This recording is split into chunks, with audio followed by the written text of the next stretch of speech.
Sana po ay merong maipakita sana sa atin kung ano ang importansya o reason ng pagdami ng mga interest sa mga negosyo ng mag-asawang Duterte Carpio. Like paglaki ng kanilang income, net worth at halaga ng kanilang yaman. Sa taong 2016, based naman ho sa salin ni VP Duterte at ang kanyang asawa na si Attorney Mans Carpio, ay mayroong business interest and financial connection sa mga sumusunod na negosyo. Number 1, Davao New Royal Taipan Corporation. Number 2, Davao Bounty Times Food Corporation. 3, Metro City Chow Foods Corporation.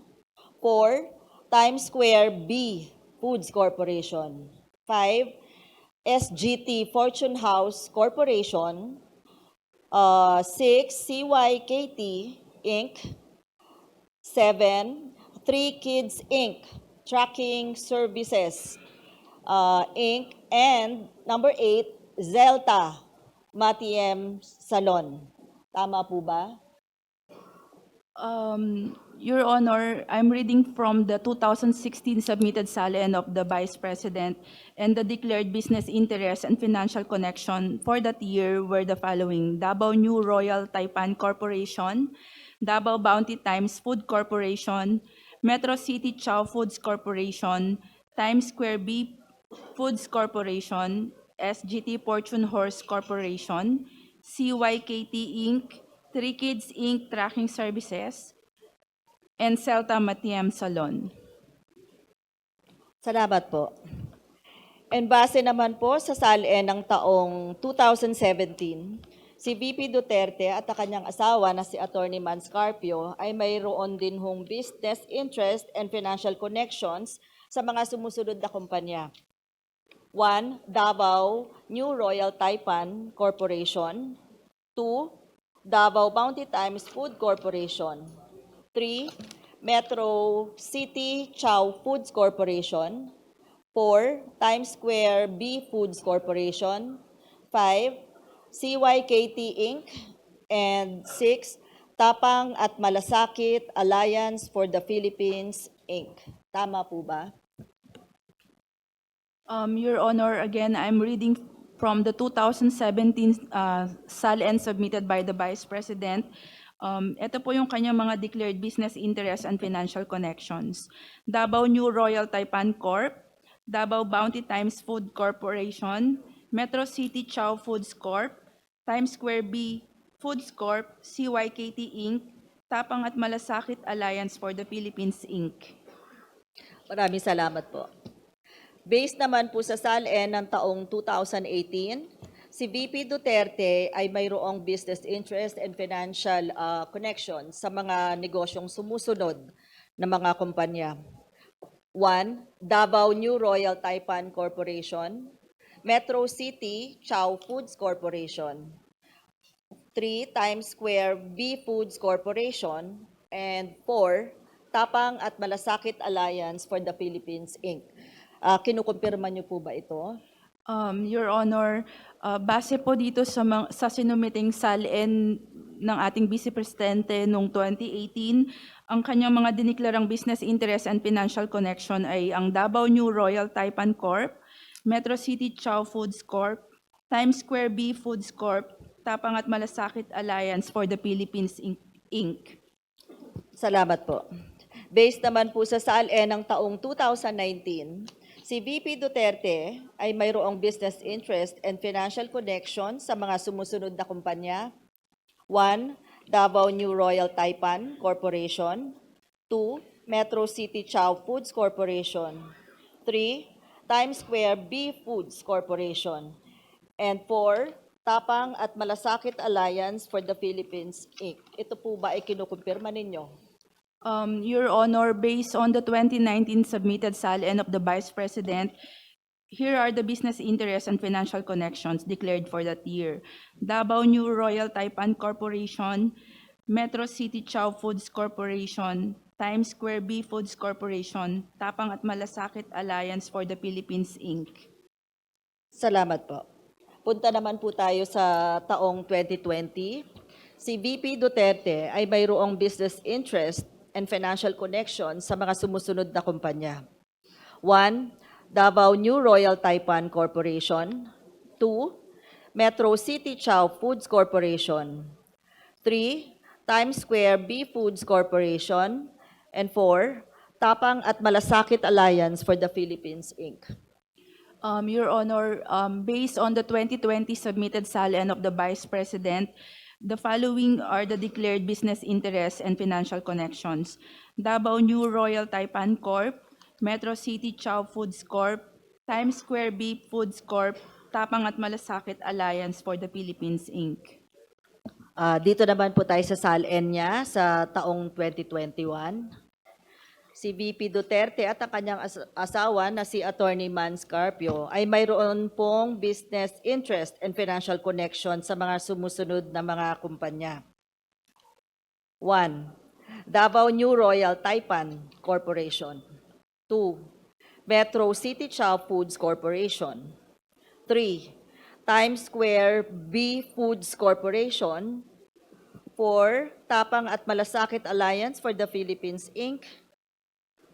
5. Carpio Duterte Lawyers. 6. Kale 88 Foods Corporation. 7. 888 Bistro. And number 8, Mandayao Fisheries, Inc. May we just request for a confirmation? No need to read again. Okay.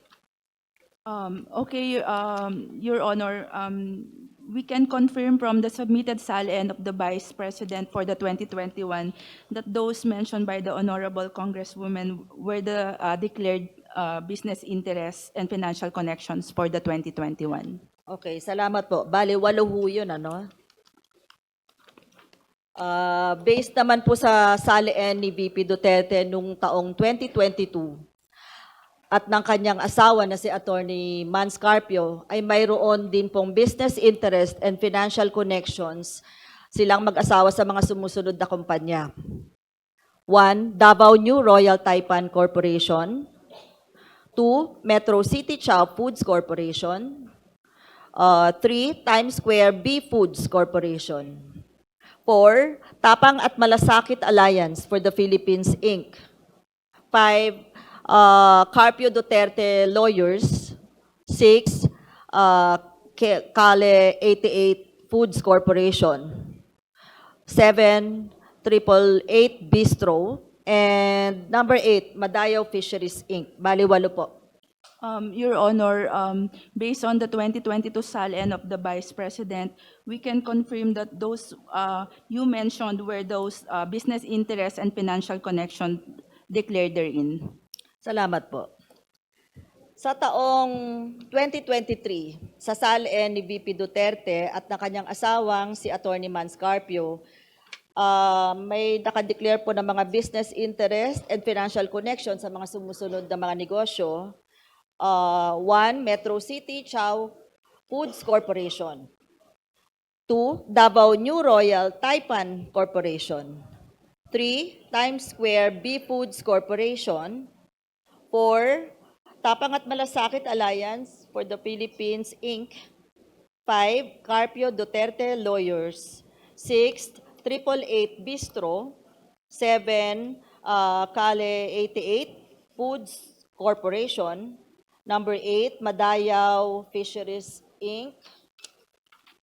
Number 9, Mati City Ice Plant and Cold Storage, Inc. Number 10, Amyanan Shores, Inc. And 11, Geometry Security and Investigation Agency, Inc. Your Honor, again, basing on the 2023 submitted SALN of the Vice President, we can confirm that those you mentioned were the business interests and financial connections declared therein. Salamat po. Ngayon pong sa taon pong 2024, ang SALN ni VP Duterte at ang kanyang asawa na si Attorney Manasseh Carpio ay mayroon din pong business interest and financial connection sa mga sumusunod po na kumpanya. 1. Metro City Chow Foods Corporation. 2. GenCorp Industries, Inc. 3. Carpio Lawyers. 4. 888 Bistro. 5. Kali 88 Foods Corporation. 6. Madayaw Fisheries Corporation. Ngayon pong sa taon pong 2024, ang SALN ni VP Duterte at ang kanyang asawa na si Attorney Manasseh Carpio ay mayroon din pong business interest and financial connection sa mga sumusunod po na kumpanya. 1. Metro City Chow Foods Corporation. 2. GenCorp Industries, Inc. 3. Carpio Lawyers. 4. 888 Bistro. 5. Kali 88 Foods Corporation. 6. Madayaw Fisheries Corporation. 7. Mati City Ice Plant and Cold Storage, Inc. 8. Amyanan Shores, Inc. 9. Geometry Security and Investigation Agency, Inc. And 10. Cable Tow 88 Shipping and Marine Services, Inc. Kinukupirma niyo po ba ito? Your Honor, reading from the 2024 submitted SALN of the Vice President, we can confirm that those 10 business interests and financial connections that you have read were declared by the Vice President in her 2024 SALN. Salamat po. So, tama po ba na base sa mga SALN ni VP Duterte at ni Attorney Mans Carpio ay kada taon ang mga business interest nila ay dumadami? We cannot make any conclusion on the basta kung ano lang po yung binasa ninyo, we can confirm na yun po yung nakalagay sa SALN nila, Your Honor. We know the answer of Attorney Bato. Okay.